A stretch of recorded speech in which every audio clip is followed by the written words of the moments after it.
Salam, hər vaxtınız xeyir olsun.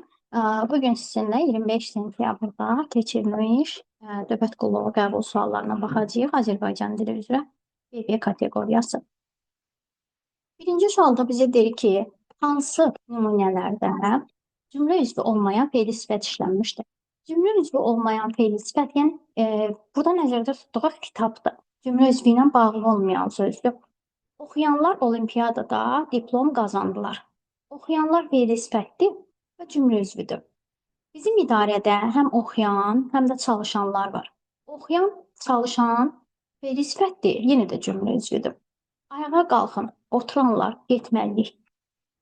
Cavabın biri 3-dür. Oturanlar fe'li sifətdir, burada xitab kimi işlənibdir. Ona görə cümlə üzvü deyil. Ona görə 3-ü götürəcəyik. Gecikənlər, siz hələ ki gözləyin. Yenə 4-də də fe'li sifət cümlə üzvü deyil. 4.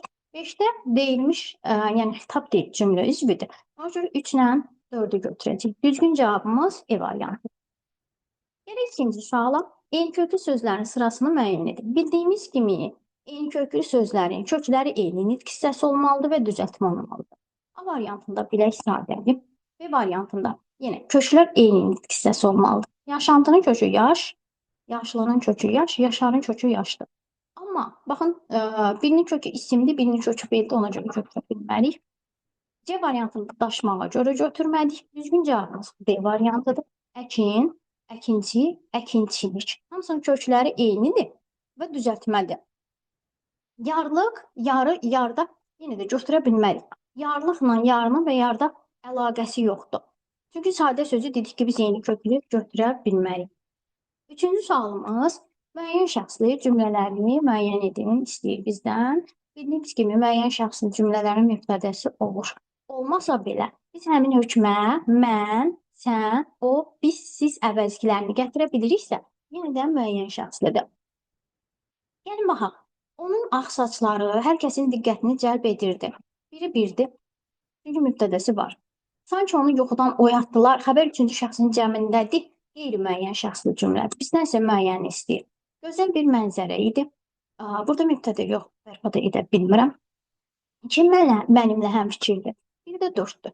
Düzgün cavabım 1-4-dür. Bölgün sözünü kəsməzlər. Yenə də müəyyən şəxsli cümlə deyil deyə götürə bilmərik. Düzgün cavabımız 1 və 4-dür. 4. Hansı sayla ismin arasında numerativ söz işlətmək olar? Bir qədər meyvə, məsələn, bir qədər kilo meyvə deyə bilmirəm. Sonra bir çox insan, xeyli əskər, 3-4 ədəd kitab deyə bilirəm. Düzgün cavabım D variantıdır. E variantına isə yenə də gətirə bilmirəm. 5. Tərəflərindən hər ikisi ayrılıqda işlənə bilməyən sözlər vasitəsilə düzələn mürəkkəb zərf istəyir. Düzgün cavabımız D variantıdır. Dizin, yəni dizini biz ayrılıqda işlədə bilmirik. Qəmrini işlədə bilirik, açıq aydın, eyni qayda ilə. Yanlış işlədə bilirik, sürsümüklə isim. Ona görə düzgün cavab deyil. Orfoqrafik cəhətdən düzgün olan söz istəyir bizdən. 6-cı sualda. Üstün xətt bir dənə tığ olmalıdır. Yəni, tığın birini artıqdan veribdir. Sonra, dekorasiya yox, dekorasiyadır. Üzrxahlıq düzgünlük. Samballı n olmalıdır. Perspektiv yox, perspektiv. 7. Ədəbi dilin hansı normaları pozulur? Zəfər döyüşümüzdə vəfat edən hər bir qəhrəmanın həzin xatirəsi qəlbimizdə əbədi iz buraxdı. Bu cümlədə zəfər döyüşündə vəfat edən yox, şəhid olan leksik normanı pozuldu burada. Qəhrəman sözünü isə səhv yazıbdır. Yazılışda səhvə yol verir. Qəhrəman olmalıdır. Demək, düzgün cavabımız yazılışda səhvə yol verirsə olacaqdır fonetik norma. Burada isə leksik normanı pozulmuşdur. Düzgün cavabımız B variantıdır. 8 hər dəfə keçdiyimiz mövzulardan, yəni təkrar dediyimiz suallardan biridir. Naviqasiya sözündə vurğu i-yadan əvvələ düşür. 3-cü hecanın üzərinə. İ-ya vurğu qəbul etmir. 9-cu suala baxaq. Ədatların məna növlərini ardıcıllıqla düzəcəyik. Baxaq. Qüvvətləndirici ədat, dəqiqləşdirici, məhdudlaşdırıcı və sual ədatı. Demək, baxaq. Birinciyə, qüvvətləndiriciyə dahadır, B variantıdır. Sonra, baxaq, yenə varmı? Yoxdur, qüvvətləndirici. Baxaq 2-yə, dəqiqləşdirici ədat. 2-yə olacaq. A, əsil. 2-yə yenə varmı? Yoxdur. 3-ə baxaq. Məhdudlaşdırıcı ədat. Demək, 1-i olacaq D ancaq. 1-də olacaq yalnız D. Demək 1B, 2A, 3D, 4 isə olacaqdı. Sual ədatı C. Düzgün cavabımız C. 1B, 2A, 3D, 4 isə C. 10-cu sual. Hər iki tərəfi isim olan söz birləşməsini müəyyən edin. Xeyli sayda. Sevinç hərəkət sifətdir. Siz əvəzlidir. Düzgün cavabım dedi. İnsanın xəyalı, hər ikisi isimdir. Qocanın arzusu qocada sifət. 11. Antonim frazeoloji birləşmələri müəyyən edin. Can vermək, canlı boğazına yığmaq, söz almaq, söz vermək, ağız açmaq, ağzını qıfıllamaq, dil ötmək, ağzına su almaq. Dil ötmək çox danışmaqdır. Ağzına su almaq, danışmamaqdır. Bir-birinin əksidir. Ona görə düzgün cavabımız olacaq D variantı.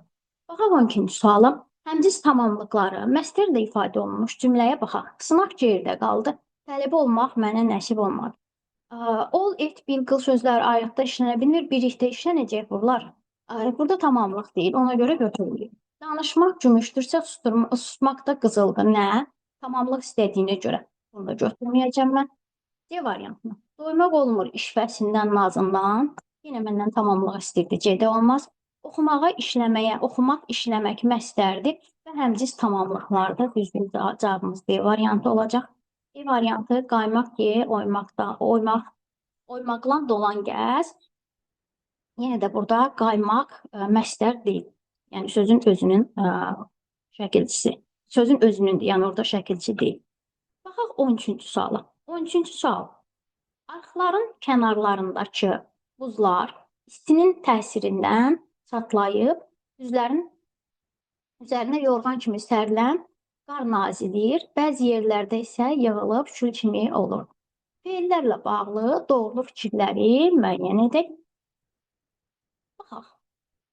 Bizə deyir ki, həm təsriflənən, həm də təsriflənməyən feillər işlənmişdir. Gəlin feillərə baxaq. Nazilir feildir, çatlayıb feildir. Sonra yığılıb feildir. Təsriflənən feillər feilin şəkilləridir. Təsriflənməyənlər vəslər feili, sifət feili bağlamadır. Çatlayıb, yığılıb təsriflənməyəndir, feili bağlamadır. Bir düzgündür. Bizdən yenə doğru fikirləri istəyir. Demək, düzgün cavabın biri 1-dir. Təsriflənən feillər xəbər şəklindədir. Nazilir, bəli, xəbərdə, xəbər şəklindədir. 2. Təsriflənən feillər keçmiş zamandadır. Xeyr, ırdır. Keçmiş zaman deyil. Ona görə 3 səhvdir. 3-lər olan variantı silək. 3-lər olan variantı siləndə 2 variantımız qalır. B və D. 1, 2, 5, 2, 4, 5. Demək, 1 ilə 2-ni götürmüşük. Təsriflənən feillərdən biri idi hissəciyin ixtisar olunmuşdur. Feillərdən birində idi hissəciyi ixtisar olunubdur. Nazilirdir, bəli, ixtisar olunubdur. 1, 2, 5. Təsriflənməyən feillərin hamısı təyin vəzifəsində işlənmişdir, bu səhv fikirdir. Düzgün cavabımız 1, 2, 5-dir. B variantıdır. 14. Hər dəfə deyirdim ki, ara sözün məna növlərini əzbərləyin. Əlbəttə ki, yəqinlik, təsdiq bildirir. 15-ci suala baxaq. Deyir ki, evin damının lap qırağında dayanmışdıq. Sanki bütün şəhər ayağımızın altındaydı nümunəsindəki sözlərlə bağlı doğru fikirləri müəyyən edin. İşarə əvəzliyi işlənmişdir. Baxaq, işarə yoxdur. Bütün təyin əvəzlikdə. Ona görə bir səhvdir. Bir olan variantları silək. 2 variant qalır. A və C. Gəlin, indi baxaq digər variantlara. Ədat və modal söz işlənmişdir. Lap ədatdır. Sanki modal sözdür. Demək, düzgün cavabımızın biri 2-dir. 3-ə baxaq. Birinci şəxsin cəmi və üçüncü şəxsin təkinin mənsubə şəkilçisi qəbul edən isim işlənmişdir. Bəli, düzgündür. 4-də isə eyni zamanda həm mənsubiyyət, həm də təsirli hal şəkilçisi qəbul edən söz işlənmişdir. Mənsubiyyətlə təsirlik yox, mənsubiyyətlə evin damının yiyəlik hal var. Ona görə 4-ü siləcəyik. 4 də səhvdir. Düzgün cavabımız qalacaq A variantı. Və üçüncüyə bir də qayıdıram. Birinci şəxsin cəmi, üçüncü şəxsin təki. Evin damının lap qırağında dayanmışdıq, biz dayanmışdıq. Birinci şəxsin cəmi, üçüncü şəxsin təkində bütün şəhər ayağımızın altında idi. Birin təki və üçün cəmi işlənibdi, yəni mənsubiyə şəkilçisi işlənib. 2, 3, 5 düzgün cavabımız A variantıdır. Bu qədər yoldaşlar.